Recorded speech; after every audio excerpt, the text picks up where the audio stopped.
Has cultural diversity really failed? Or did we just never truly start trying?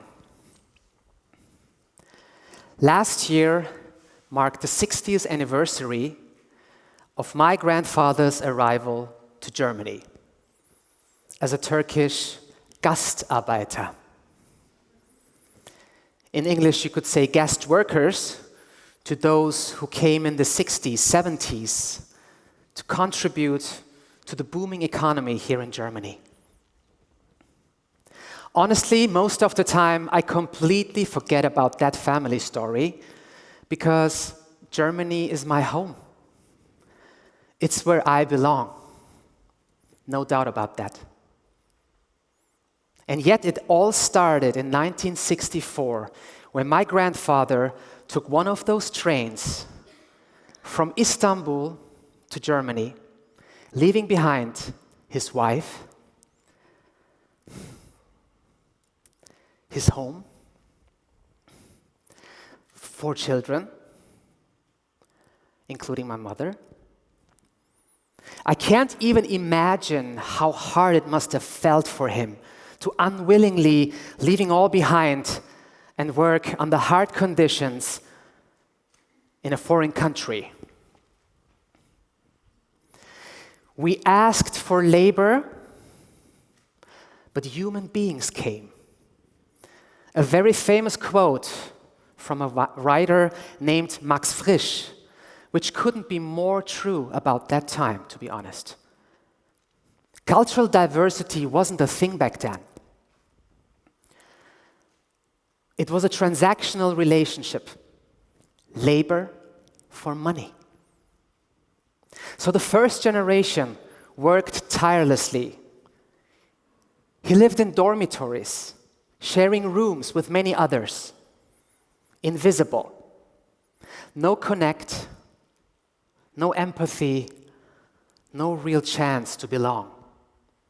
His only wish was to send money home and to spend summer holidays with his family in Turkey. Years later, his family joined him in Germany.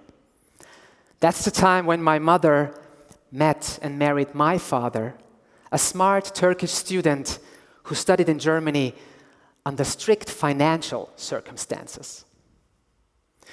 He worked 2 to 3 jobs almost every day while preparing for exams and being a father for us, his children. He didn't really have the time to connect. And he also felt a sting of rejection due to cultural distance and also language barriers, at least in the beginning. And he admired his German friends because of their financial freedom. So he made a silent promise to himself. My children will belong here. And maybe that's why he always had 2 rules for us. Rule number 1, never forget where you come from. But also don't forget, we live here now. We belong here. So make friendships so strong that your background almost doesn't matter.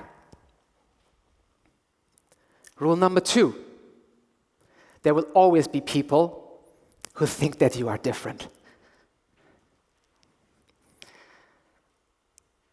So you have to go the extra mile. You have to do more than 100% to prove that you are a valuable part of this society. Well, this way I learned to be resilient, to be open, but you can also imagine I felt the pressure on my shoulders to constantly prove myself and to fit in. And as the 3rd generation living in Germany, through my own struggles and experiences, I realized something on top of that. Yes, cultural diversity is a fact now. We live all side by side, same streets, same schools, same workplaces. But guys, is that really enough? The connection doesn't happen automatically, let's be honest. It's not enough that I want.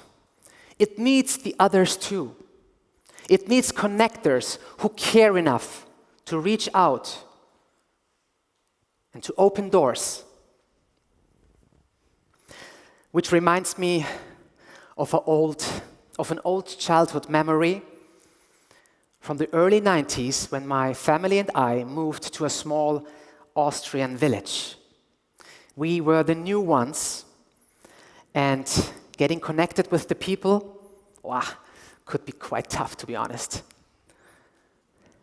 I remember people making jokes about where I came from, or say things that made me realize no matter how hard I tried, for them, I would always be the outsider.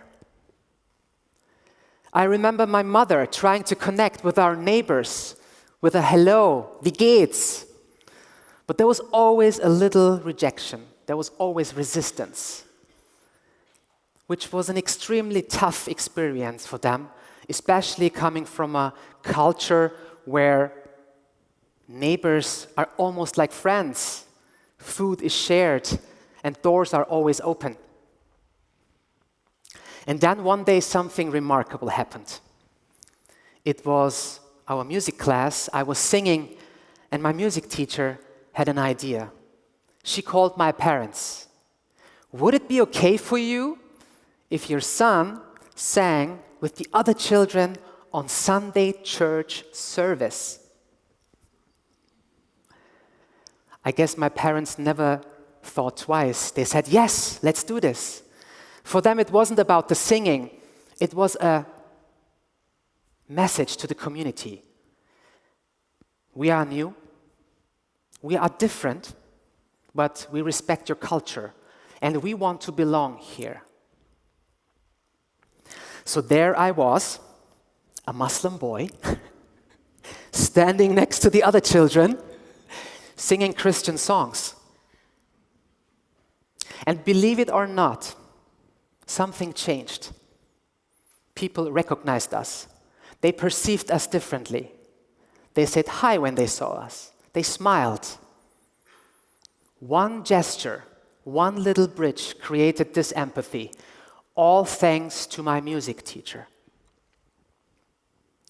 And music, by the way, became my whole entire life. The extra mile, remember, that my father always wanted from us. It became the vehicle towards empathy. So years later, when we moved back to Germany, I started a multicultural pop band with my sister and some friends. We performed songs in different languages, different rhythms, different sounds. A true cultural potpourri on one stage, so to say. It was an incredibly exciting time. Not only because we created such a vibrant and diverse music community, which exists, by the way, still, but also because my closest friendships were born through those experiences. And I also realized that I could reach German audiences with sounds they have never heard before. They loved it. They danced to it. Some became our closest music fans, and some became our friends. What I'm trying to tell with this story is when people with different backgrounds intentionally come together, something truly powerful can really happen. But I have to apologize and disappoint you. I did not become a famous German pop star. I ended up in corporate world. And I love it. Not only because I love my job, I love it because I realize cultural diversity is a big thing there in organizations. They intentionally build and create diverse teams to spark innovation, creativity, better market and customer understanding. But do you think the connection happens automatically? Well, no. Also there, it needs leadership. It needs empathy. It needs effort. Otherwise, it really can get messy sometimes. Because people think differently. They work differently. Non-native English speakers, including me, try to express complex ideas. Some feel misunderstood, remain silent, and some never stop talking. German punctuality meets Turkish practicality. So it's really chaotic sometimes. So it needs the leaders who translate and build bridges and create a safe environment so that every voice counts. Only then creativity can really start to work. Only then cultural diversity can become a superpower. What applies in organizations also, I'm completely convinced, can happen in communities. So it's not only the leaders in organizations, it's also the good neighbors in the communities who care enough to connect and open doors. My grandparents' arrival in Germany made somehow me exist. My parents' wisdom, my parents' rules shaped who I am. But it was always the people who cared enough and reached out made me feel that I belong.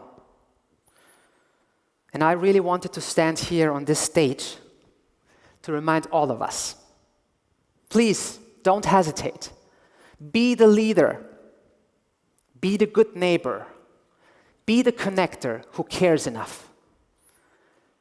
Because one act of kindness, that's all it takes sometimes to turn cultural richness into a great superpower.